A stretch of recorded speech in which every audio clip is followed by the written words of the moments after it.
এখানে কাজ করানোর সুযোগ আছে। এখানে কোচিং লেভেল, কোচিং স্টাফ নাই, গ্রাউন্ড স্টাফ নাই। রাঙামাটির মতো একটা পর্যটন এলাকা, টুরিস্টের এরিয়া, একটা গুরুত্বপূর্ণ জেলা, একটা বৃহত্তম জেলা বাংলাদেশে, এই অবস্থা যদি হয় তাহলে তো আসলে নতুন করে শুরু করতে হবে।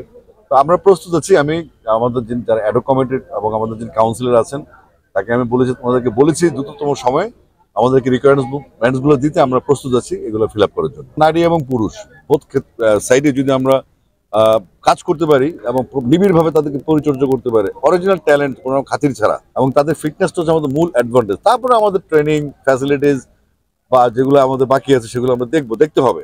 আমরা সিদ্ধান্ত নিয়েছি। এখন সংগঠকরা যারা আছেন এখানকার লোকাল, তাদের প্রতি অনুরোধ থাকবে তারা যেন আমাদের ইনস্ট্রাকশনগুলো ফলো করে তাদেরকে ইনভলভ করে। আমরা যে কোনো কিছু প্রস্তুতি আছে এবং আমরা স্কুল লেভেলকে টার্গেট করছি এবং একাডেমিগুলোকে টার্গেট করছি, যেন আমাদের গিয়ার্স গুলো প্লেয়াররা পেয়ে যায় এবং তারা খেলার মাঠে আসার জন্য উৎসাহ বোধ করে।